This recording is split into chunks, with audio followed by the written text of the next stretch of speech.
చైతన్య ప్రసారం.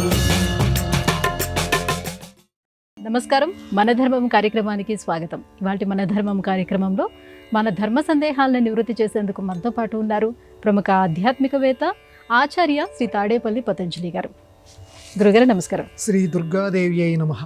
గురుగారు, ప్రతి అష్టమికి ఏదో ఒక ప్రత్యేకత ఉంటుంది. అలాగే ఈరోజు భాద్రపద బహుళ అష్టమి, దీనిని మధ్వాష్టమిగా వ్యవహరిస్తారు కదా, మరి ఈ అష్టమి యొక్క ప్రత్యేకత ఏంటో తెలియజేస్తారా? మధ్వాష్టమి, రుద్రాష్టమి, దత్తాత్రేయ అష్టమి, అలాగా రకరకాల పేర్లు ఈ రోజుకున్నాయి. ఇది ప్రధానంగా దత్తాత్రేయ సంబంధం, దత్తాత్రేయునికి సంబంధించినటువంటి అష్టమి. దత్తాత్రేయుడు తర్వాత గురువుల వరుసల్లో చెప్పదగినటువంటి వాడు శ్రీపాద వల్లభుడు.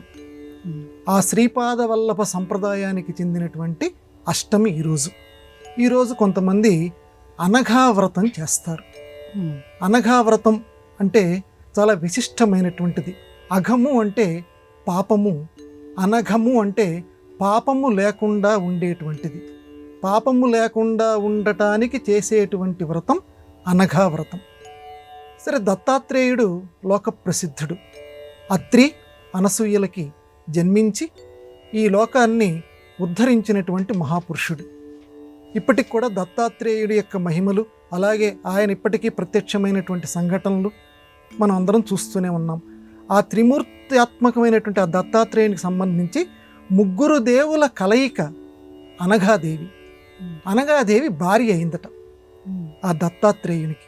మనకు వెంటనే ఇక్కడ సందేహం వస్తుంది, దత్తాత్రేయుడు అవధూత కదా, సన్యాసి కదా, ఆయనకి మళ్ళీ అనఘాదేవి ఏమిటండి అంటే, ఆవిడ మనం పోతన్న గారు చెప్పినటువంటి ముగురమ్మల మూలపుటమ్మ, ఆ లక్ష్మి, సరస్వతి, పార్వతి ఈ ముగ్గురు యొక్క అంశల్ని పుచ్చుకొని అనఘాదేవి కింద అవతరించిందని, ఆ అనఘాదేవి దత్తాత్రేయుడు ఇల్లాలేయిందని చెప్పి ఆ అనఘాదేవి వ్రతాన్ని ఈరోజు చేయమని చెప్తారు. అంటే ఇక్కడ మనకి అర్థం చేసుకోవాల్సింది ఏంటంటే, మొత్తం మీద పాప జన్మలు కాబట్టి, ఈ మానవ జన్మలు అనేటువంటివి పాప జన్మలు కాబట్టి, పాపంతో కూడుకున్నటువంటి జన్మలు కాబట్టి, వీటి నుంచి తప్పించుకోవటానికి ఎంతో కొంత మనం ప్రయత్నం చేస్తూ ఉండాలి. అందులో ప్రధానంగా అనఘాదేవిని ఈరోజు గనక బాగా పూజిస్తే అఘముల నుంచి, పాపముల నుంచి మరలుస్తుంది. అంతవరకు అంటే ఇక్కడ పేరుకి అక్కడ ప్రతీకాత్మకం, అంతేగాని వెంటనే మనం దత్తాత్రేయుడు సన్యాసి కదా మళ్ళీ అనఘాదేవి అని కాదు. ఒక రూపం పెట్టుకున్నాం, ఎందుకంటే దత్తాత్రేయుడి మీద మన మనస్సు నిలుస్తోంది. దత్తాత్రేయం మునిం ప్రణతోస్మి కాబట్టి ఆయన మీద మనస్సు నిలుస్తోంది. కాబట్టి ఆయన శక్తి అనఘాదేవి కింద భావించి ఆ అనఘాదేవిని ఈరోజు కనుక మనం పూజిస్తే పాపాల నుంచి విముక్తి చేస్తుంది. దానికి సంబంధించి అష్టమి ఈరోజు మధ్వాష్టమి, రుద్రాష్టమి. అందుకని దీన్ని రుద్రాష్టమి అనే పేరుతో కూడా పిలుస్తారు. అదమ్మ ఈరోజు విశేషం. గురువుగారు, అలాగే కార్తెలలో ఉత్తర కార్తెకి ఏమైనా ప్రత్యేకత ఉందా? ఉత్తర కార్తెలు అనేది మనం చాలాసార్లు చెప్పుకుంటున్నాం. కార్తె అనేది తెలుగువాడి సొత్తు, తెలుగువాడు పెట్టినటువంటి అందమైనటువంటి పేరు. సూర్యుడు చూసి ఏ నక్షత్రంలో సంచరిస్తుంటాడో చూసి దానికి సంబంధించి 13-14 రోజుల వ్యవధితోటి తెలుగువాడు ఒక నామకరణం చేశాడు. ఏ నక్షత్రానికి సంబంధించి దాన్ని కార్తె అన్నాడు. కార్తె సుమారుగా ఇందాక నేను చెప్పినట్లుగా 13-14 రోజులు ఉంటుంటుంది. ఏమిటండి ఈ కార్తె విశేషము అంటే, మామూలుగా ఋతువులు మనకు తెలుసు. వసంత ఋతువు, గ్రీష్మ ఋతువు, ఇట్లాగా మనం ఋతువుల సంగతి మనకు తెలుసు. ఈ ఋతువులకి సంబంధించి కార్తెలు ఋతువుల్లో భాగమే, కానీ ఋతువులంతా నిడివి ఉండదు కార్తెకి. కార్తె లఘు పరిమాణంలో ఉంటుంది. ఇది ఏంటంటే, మామూలుగా ఇప్పుడు గడియారంలో గనక మనం గంటలు, నిమిషాలు, సెకండ్లు, గడియారం ఒకటే కానీ గంటలు, నిమిషాలు, సెకండ్ల కింద ఎలా విడగొట్టుకుంటున్నామో కాల గమనాన్ని ఆ రకంగా ఈ నెలల్లో మళ్ళీ కార్తెల కింద తెలుగువాడు సూర్యుడిని చూసి పెట్టుకున్నాడు ఒక్కొక్క నక్షత్రంకి సంబంధించి. అట్లాగా ఈ రోజు నుంచి ఉత్తర కార్తె అంటే ఏంటంటే ఇది ప్రధానంగా వర్షాకాలం తగ్గుముఖం పట్టి చలి యొక్క ప్రభావం ప్రారంభమవుతుంది అని చెప్పటానికి సూచనగా ఉత్తర కార్తె. తెలుగువాడు చాలా గొప్పవాడు. ఎందుకనంటే దానికి తగినటువంటి సామెతలు కూడా కల్పిస్తుంటాడు కార్తెలకి సంబంధించి. ఉత్తర చూసి ఎత్తర గంప అంటే ఒక్కొక్క కార్తెకి అలా పెట్టుకున్నాడు సామెతలు. ఉత్తర చూసి ఎత్తర గంప అన్నాడు. ఏంటండి ఉత్తర చూసి ఎత్తర గంప అంటే ఉత్తర కార్తెలో గంపని ఎత్తు అంటే వ్యవసాయ పనులు ఏవైతే ఉన్నాయో వాటి నుంచి నువ్వు చాలా జాగ్రత్త వహించవలసింది. గంపని ఎత్తటము అని అంటే పని నుంచి నువ్వు జాగ్రత్తగా, అంటే వర్షాకాలంలో అయితే నువ్వు సరిగ్గా చేయటానికి ఉండదు, ఇప్పుడు నువ్వు గంప ఎత్తు అంటే వ్యవసాయ పనులు నువ్వు సక్రమంగా చేయి. గంప ఎత్తడం అంటే ఏంటమ్మా, అక్కడ మట్టి ఉంది, మట్టిని గంపలో పోస్తే ఆ గంపని మళ్ళీ పైకెత్తుతాం. అట్లాగా వ్యవసాయ పనుల్లో ఈ రోజు నుంచి నువ్వు పరాక్రమించు, ఈ రోజు నుంచి నువ్వు చక్కగా చెయ్యి, కృషి చెయ్యి అని చెప్పడానికి ఉత్తర చూసి ఎత్తర గంప అని. అంటే మళ్ళీ చూడండి అక్కడ ఆ సామెతలో ప్రాస పెట్టి అంటే తొందరగా నోటికి రావాలి, మనకి తొందరగా ఏం చెయ్యాలి, కర్తవ్యం ఏమిటి అంటే ఇదివరకు అంతా కూడా రైతులతో సంబంధించి వ్యవసాయాత్మకంగా ఈ దేశం. ఎందుకంటే భగవద్గీత కూడా అదే చెప్తుంది కదమ్మా, వ్యవసాయాత్మిక బుద్ధి అంటుంది. వ్యవసాయానికి ఎంత విలువ ఇచ్చిందో భగవద్గీత చూడండి. వ్యవసాయాత్మిక బుద్ధి అంటే అక్కడ వేరే అర్థంలో రావచ్చు భగవద్గీతలో, అంటే బాగా ఆలోచన చేసి తగినటువంటి సమయంలో తగిన విధంగా నువ్వు పని చెయ్యని వ్యవసాయాత్మిక. కానీ అక్కడ పదం ఏం వాడారు, వ్యవసాయాత్మకము, కృషి. వ్యవసాయం అంటే కృషి. అందువల్ల మన దేశంలో రైతుకి చాలా విలువ ఇచ్చారు, వ్యవసాయానికి చాలా విలువ ఇచ్చారు. కాబట్టి ఉత్తర చూసి ఎత్తర గంప అని ఇట్లాంటి చాలా సామెతలు కార్తెలకి సంబంధించి ఉన్నాయి. అంత విలువైనటువంటి కార్తెలో ఆ సంస్కృతిని మనం జ్ఞాపకం పెట్టుకొని ఆ సంస్కృతికి మనం జోహార్లు పలుకుదాం. గురుగారు, ఇక మరో సందేహం. జగద్గురువు ఆదిశంకరులు సాక్షాత్తు శివాంశ సంభూతులు, అంటే శివుని యొక్క స్వరూపమని చెప్పుకోవచ్చు. మరి అలాంటప్పుడు శివదర్శనం కోసం మళ్ళీ కైలాసానికి ఎందుకు వెళ్ళారు ఆదిశంకరులు? బాగుందమ్మా. శంకర సాక్షాత్ అని పెద్దలు చెప్తారు. అంటే శంకరుడే శంకరుడు. అంటే ఈ లోకంలో ఏదైతే మనకి ఈ 32 సంవత్సరాల జీవిత కాలంలో దాదాపుగా 90కి పైగా స్తోత్రాలు, ప్రకరణ గ్రంథాలు, భాష్యాలు ఇన్ని రచించినటువంటి ఆ మహానుభావుడు ఎవరైతే ఉన్నారో, ఆ కేరళలో జన్మించినటువంటి మహానుభావుడు ఎవరైతే ఉన్నారో ఆయన శివుని యొక్క అంశ, శివావతారమే అని నమ్ముతారు చాలామంది. మరి ఇక్కడ వెంటనే మనకు ప్రశ్న వస్తుంది, శివుడు ఒకసారి శంకరుణ్ణి కైలాసానికి రప్పించుకున్నాడు, లేదా ఇంకొక రకంగా చెప్పాలంటే శంకరాచార్యుల వారు శివుడి దగ్గరికి వెళ్ళారు. ఉన్నది ఒక్కడే కదండి, కైలాసంలో ఉన్న శివుడు, ఈ భూలోకంలో తిరిగినటువంటి శంకరుడు. ఈయన పేరు శంకరుడు, ఆయన శంకరుడే కదా. ఇద్దరూ ఒకరైనప్పుడు ఈయన అక్కడికి వెళ్ళటం ఏమిటి, ఈయన ఎక్కడున్నా కూడా ఆ పని చేయొచ్చు. ఎందుకు వెళ్ళాడు కైలాసానికంటే సౌందర్య లహరి అనేటువంటి ఒక గ్రంథాన్ని అమ్మవారి దగ్గర నుంచి తెచ్చుకోవటానికి వెళ్ళేట శంకరుడు సౌందర్యలహరి అనేటువంటి గ్రంథాన్ని కైలాసం నుంచి తెచ్చుకోవటానికి వెళ్ళాడు. ఎందుకు వెళ్ళాడు? ఉన్నది ఒక్కరే అయినప్పుడు ఈ కథని మనం ఎలా నమ్మాలి? ఇది పెద్దవాళ్ళు చెప్పారు, ఇది గ్రంథస్థమైంది. శంకర విజయం అనేటువంటి గొప్ప గ్రంథంలో కూడా ఇది ఉంది. అంటే దీనికి సమన్వయం పెద్దవాళ్ళు ఏం చెప్పారంటే, ఒక అవతారం ఉన్నప్పుడు మళ్ళీ ఆ దేవుడికి సంబంధించిన అవతారమే లోకంలో కనపడటం రివాజు. ఇది పరమాత్ముడి యొక్క లీల. ఎట్లా అండి? ఉదాహరణకి రామాయణం తీసుకుంటే శ్రీరామచంద్రమూర్తి చక్కగా విష్ణువు సాక్షాత్ అని రామాయణం కంఠోక్తిగా చెప్పింది. బాలకాండలో చెప్తాడు, విష్ణువే స్వయంగా రాముడిగా జన్మించాడు అని. మరి ఆ రామావతారంలోనే పరశురామావతారం కూడా కలుస్తుంది. అంటే రాముడు వివాహం చేసుకున్న తర్వాత అయోధ్యకి తిరిగి వెళుతున్నటువంటి సమయంలో పరశురాముడు వస్తాడు. సరే, అక్కడ జరిగిన కథ అందరికీ తెలుసు. వైష్ణవ ధనస్సు దీన్ని పట్టుకో నువ్వు అంటాడు, ఆ వైష్ణవ ధనస్సుని ధరిస్తాడు. ఇక్కడ నేను మన ప్రస్తావనకి సంబంధించి అన్వయం ఏం చేస్తున్నానంటే, ఒక అవతారం ఉన్నప్పుడు దేవుడిది ఇంకొక అవతారం కూడా కనపడుతోంది. ఇక్కడ రాముడు కనపడుతున్నాడు, విష్ణువుకి సంబంధించినటువంటి ఇంకొక అవతారం పరశురామ అవతారం. అంటే రాముడు పరశురాముడు ఇద్దరు విష్ణువులకి సంబంధించిన వారే, కానీ ఇద్దరు ఎదురుపడ్డారా లేదా? అంటే ఒక అవతారం ఇంకొక అవతారం దగ్గరికి వచ్చిందా లేదా? వచ్చింది. మళ్ళీ కృష్ణుడు బలరాముడి దగ్గరికి వద్దాం. అందరూ కూడా మళ్ళీ విష్ణుమూర్తి అవతారాలు అంశలే. ఆదిశేషుడన్నా విష్ణుంశే. శ్రీకృష్ణుడు జన్మించినప్పుడు మళ్ళీ బలరాముడు కూడా విష్ణుంశ. అగ్రజుడిగా జన్మించాడు. కాబట్టి 2 అవతారాలు, అంటే ఒకే దేవుడు 2 అవతారాలు ఎత్తాడు. అదే రకంగా ఇప్పుడు సమన్వయించుకుందాం.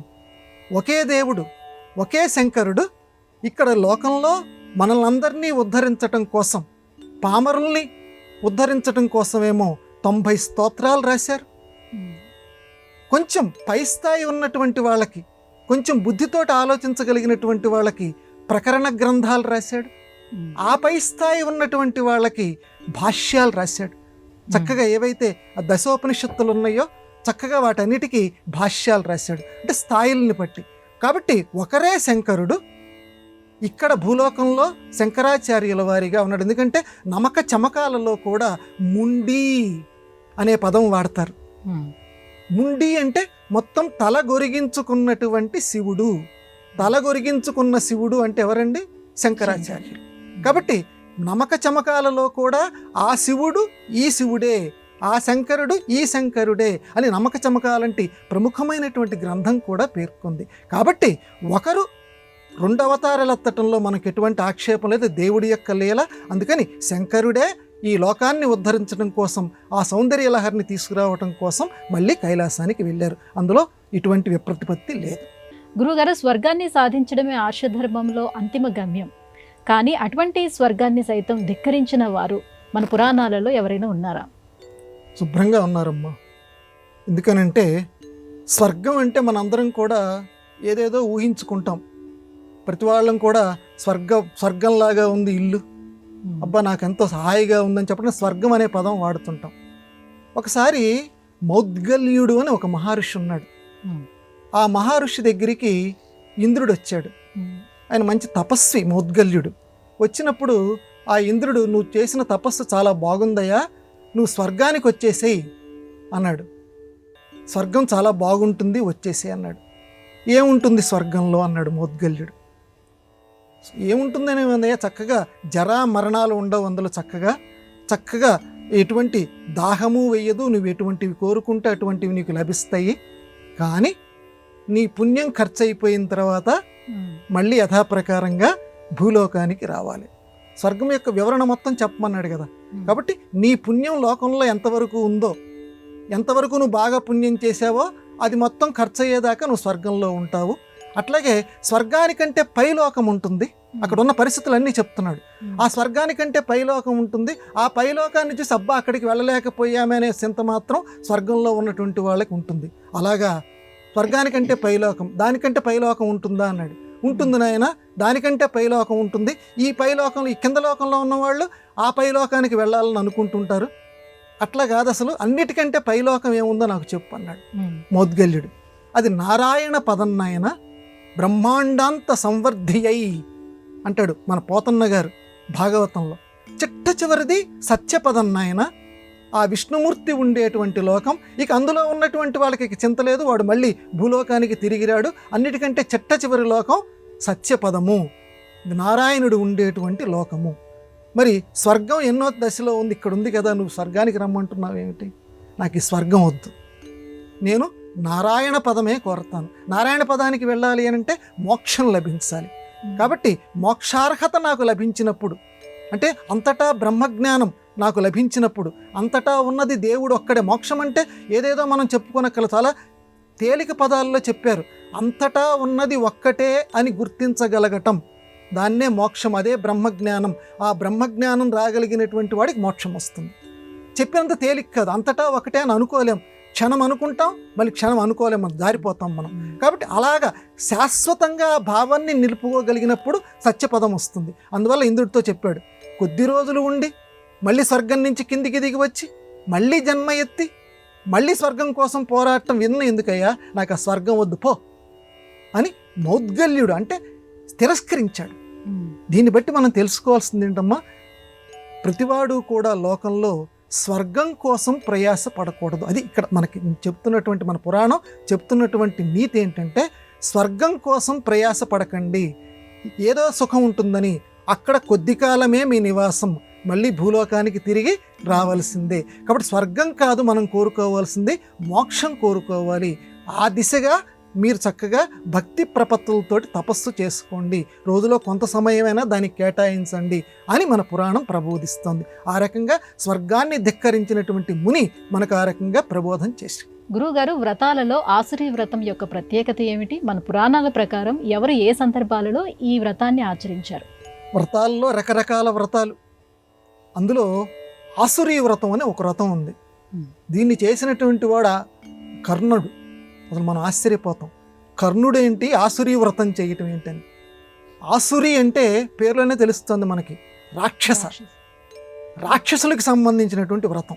వాడు తక్కువవాడు కాదమ్మా, వాడు సూర్యాంశతో జన్మించినప్పటికీ వాడు సహస్ర కవచుడు, రాక్షసాంశతో ఉన్నటువంటి వాడు. ఎప్పుడు వ్రతం చేపట్టాడో తెలుసమ్మా వీడు, ఆసురీ వ్రతాన్ని వీడు ధర్మరాజు గారు రాజసూయ యాగం చేశాడు. ఇది లోక ప్రసిద్ధి. ఈ దుర్యోధనుడు ఉన్నాడు చూడండి, ధర్మరాజు ఏం చేస్తే నేను కూడా అలాగే చెయ్యాలి, వాడు ఏం చేస్తే నేను అది చెయ్యాలి కదా. పాపం మాయాజూదంలో వీళ్ళందరినీ ఓడించేశాడు. పాండవుల్ని, పాపం ద్రౌపదిని అరణ్యానికి పంపించేశాడు. అరణ్యానికి పంపించిన తర్వాత దుర్యోధనుడికి ఈ దుర్బుద్ధి పుట్టింది. రాజసూయాగం చేసి లోకంలో రాజసూయాగం చేసిన వాడు ధర్మరాజు అని మంచి పేరు తెచ్చుకున్నాడు కదా, నేను కూడా తెచ్చుకోవాలి, నేను కూడా యాగం చేస్తాను అంటే, ఆయన ఇప్పటికే రాజసూయాగం చేశాడు కాబట్టి నువ్వు చేయటానికి ఇప్పుడు బాగుండదు, రాజసూయాగం లాంటిదే ఇంకొక యాగం ఉంది, దాని పేరు నారాయణ యాగం, అది చెయ్యన్నారు. దుర్యోధనుడికి సలహా ఇచ్చారు. ఏ కళ్ళనున్నాడో ఒప్పుకున్నాడు. ఇంచుమించు అలాంటిదే నారాయణ యాగం చేశాడు. చక్కగా పూర్తయిపోయింది. ఆ నారాయణ యాగంలో ఒక్కొక్కరు ఒక్కొక్క దీక్ష తీసుకోవాలి. కర్ణుడు ఒక దీక్ష తీసుకున్నాడు, మిత్రుడు దుర్యోధనుడి కోసం అన్నమాట అండి. నేను ఒక వ్రతం చేపడుతున్నాను ఈ రోజు నుంచి. ఆ వ్రతం ఏంటంటే ఆసురీ వ్రతము. ఆసురీ వ్రతం అని అంటే, ఈ రోజు నుంచి సద్బ్రాహ్మణుడు ఎవరైనా వచ్చి ఏది అడిగినా సరే నేను వెంటనే ఇచ్చేసేస్తా. అది ఆ వ్రత లక్షణం. ఎవడు ఏది వచ్చి అడిగినా సరే అందులో పెట్టాడు సద్బ్రాహ్మణుడు, మంచి బ్రాహ్మణుడు నా దగ్గరికి వచ్చి ఏది అడిగినా సరే ఇచ్చేసేస్తా. ఇంకొకటి, జలంతో పుట్టినటువంటివి ఏవి కూడా తిన్నం. ఇది ఆసురీ వ్రతంలో ఇంకో నియమం. అంటే జలంలోంచి పుట్టినటువంటివి, అంటే నీటి ద్వారా పుట్టినటువంటివి ఏవైతే ఉన్నాయో వాటిని నేను స్వీకరించను అని వ్రతాన్ని, ఆ వ్రత నియమాన్ని పట్టాడు ఆ కర్ణుడు. అంటే నెత్తి మీద పెద్దమ్మ కూర్చుంటుందంటారు చూడండి. నెత్తి మీద అంటే కాలం ఎవడికి ఎప్పుడు ఎలా శిక్ష వేయాలో ఆ రకంగా శిక్ష వేస్తుంటుంది. ఆ కర్ణుడు నోటి వెంట అలా అనిపించింది అనమాట అండి ఆసురీ వ్రతము. ఎందుకంటే ఎవ్వరూ వచ్చి, అసలు ఇంద్రుడికి కూడా అలాంటి ఆలోచన లేదు. ఆసురీ వ్రతంలో ఏముందనమాట, ఎవరు వచ్చి ఏది అడిగినా సరే అందులో బ్రాహ్మణుడు వచ్చి అడిగితే నేను ఇచ్చేసేస్తాను. సరిగ్గా దొరికేవరా కర్ణ అనుకున్నాడు. అనుకొని, ఎందుకంటే ఇంద్రాంశతో జన్మించినటువంటి వాడు ఇంద్రుడి కుమారుడు కదా అర్జునుడు. అందువల్ల అర్జునుడు గెలవాలి అని అంటే వీడి కవచం ఉంది కర్ణుడికి, ఆ కవచ కుండలాలు తీసేసుకోవాలి. అందువల్ల ఎవరు ఏది వచ్చి అడిగినా ఇస్తాను అని వాడంతటి వాడే అన్నాడు కదా, ఆసురీ వ్రతం చేపట్టాడు కదా. అందుకని ఆసురీ వ్రతం చేపట్టినటువంటి ఆ కర్ణుడి దగ్గరికి బ్రాహ్మణ వేషంలో ఇంద్రుడు వచ్చి చక్కగా కవచ కుండలాలు తీసుకెళ్ళాడు. సరే, కర్ణుడు ఏదో అడిగాడు, శక్తిని తిరిగిమ్మన్నాడు, ఆ శక్తిని ఇచ్చాడు. అయితే ఒకే ఒక్కసారి దీన్ని ఉపయోగించాలని చెప్పి దాని నియమం కూడా చెప్పాడు, అది వేరే సంగతి అనుకోండి. మొత్తానికి ఈ ఆసురీ వ్రతం కర్ణుడికి మేలు చేయకపోగా కీడు చేసింది. ఎందుకంటే పేరులో, అందుకని ఏ వ్రతం చేపట్టాలి, ఎప్పుడు చేపట్టాలి, ఇవి కొంచెం వివేచనతోటి ఆలోచన చేసి ప్రతి వాళ్ళు కూడా చేపట్టాలి అనేటువంటి ఒక సందేశాన్ని మహాభారతం మనకి ఈ ఆసురీ వ్రతం పట్టినటువంటి కర్ణుడి ద్వారా మనకి తెలియచేసింది. గురువుగారు, అవమానాన్ని శృంగభంగం అని అంటారు. ఇందులో శృంగం అంటే అర్థం ఏమిటి? శృంగం, భంగం. శృంగం అంటే కొమ్మమ్మ. మామూలుగా మన తెలుగు భాషలో ఇప్పటికీ కొంతమంది అంటుంటారు నీకు కొమ్ములు వచ్చాయని. నీకు కొమ్ములు వచ్చాయంటే ఏంటి? వాడికి కొంచెం గర్వం పెరిగింది, వాడికి బాగా తాను, ప్రధానంగా దుర్యోధనుడికి ఉండేటువంటిది అదే కదా, అభిమానధనుడు, నేను, నాది, ఇలా ఉంటుంది కదా. కాబట్టి శృంగభంగం, కొమ్ములు విరిగిపోవటం. దున్నపోతులు కానివ్వండి, లేకపోతే ఈ మిగతాటువంటి జంతువులు, కొమ్ములు ఉన్నటువంటి జంతువులు కానివ్వండి, అవన్నీ కూడా కొమ్ముల్ని ఒక ప్రతిష్ఠ కింద భావిస్తాయి.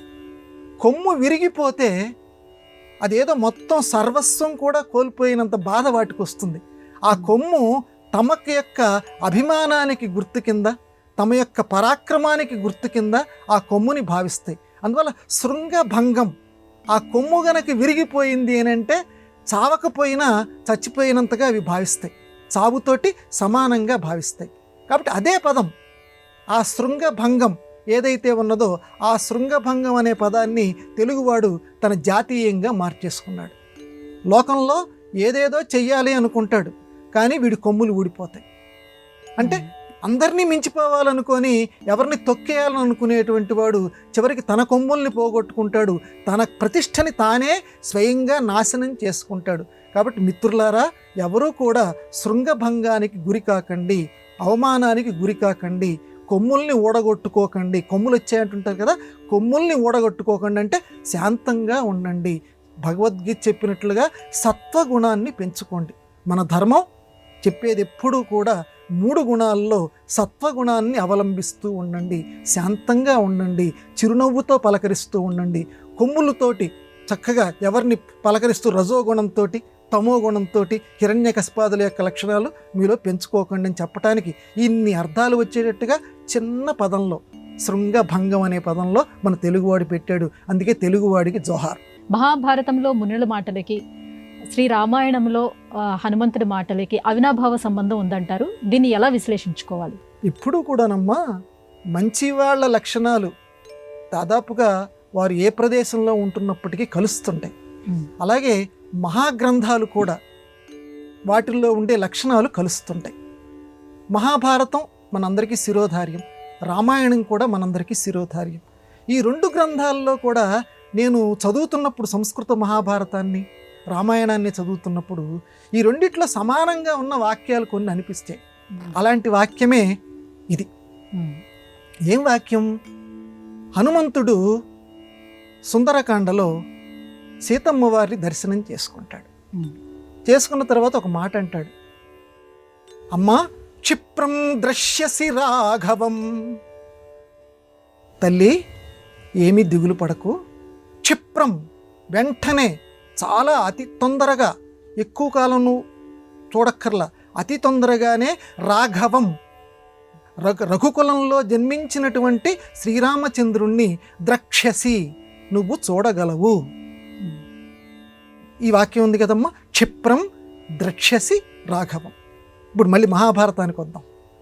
మహాభారతంలో నలదమయంతుల కథ చాలా సుప్రసిద్ధమైనటువంటిది, అరణ్యపర్వంలో వస్తుంది. ఇక్కడ నలదమయంతుల్లో ఈ నలుడు ఏంటంటే కలిపురుషుడి యొక్క ప్రభావం చేత ఈ దమయంతిని విడిచిపెట్టి వెళ్ళిపోతాడు అడవిలో ఒంటరిగా. బాధపడుతుంటుంది దమయంతి.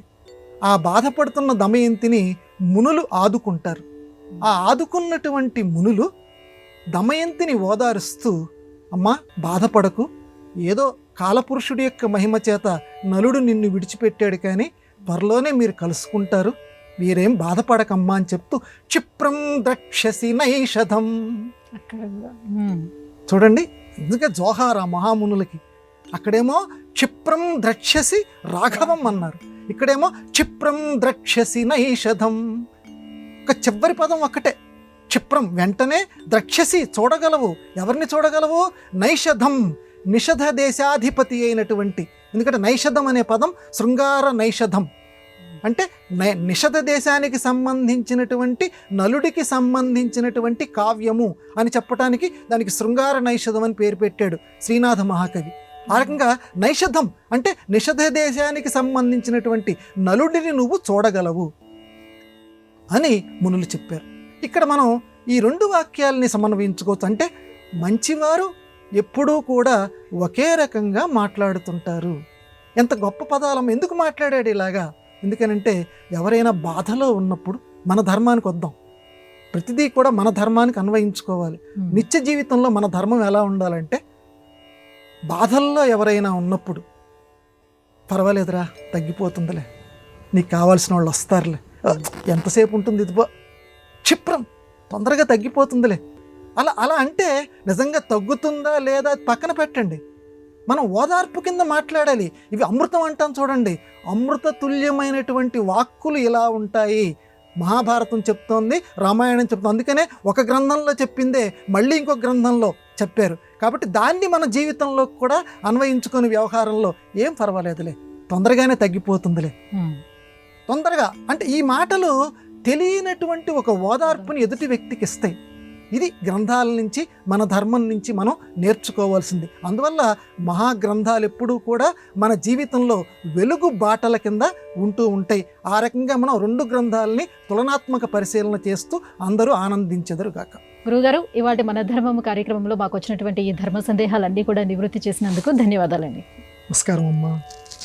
ఇది వాటి మన ధర్మం కార్యక్రమం. రేపటి మన ధర్మం కార్యక్రమంలో మళ్ళీ కలుసుకుందాం. నమస్కారం. ఈ కార్యక్రమాన్ని తిరిగి చూడాలనుకుంటే www.youtube.com/@ETV Life Spiritual లో చూడవచ్చు.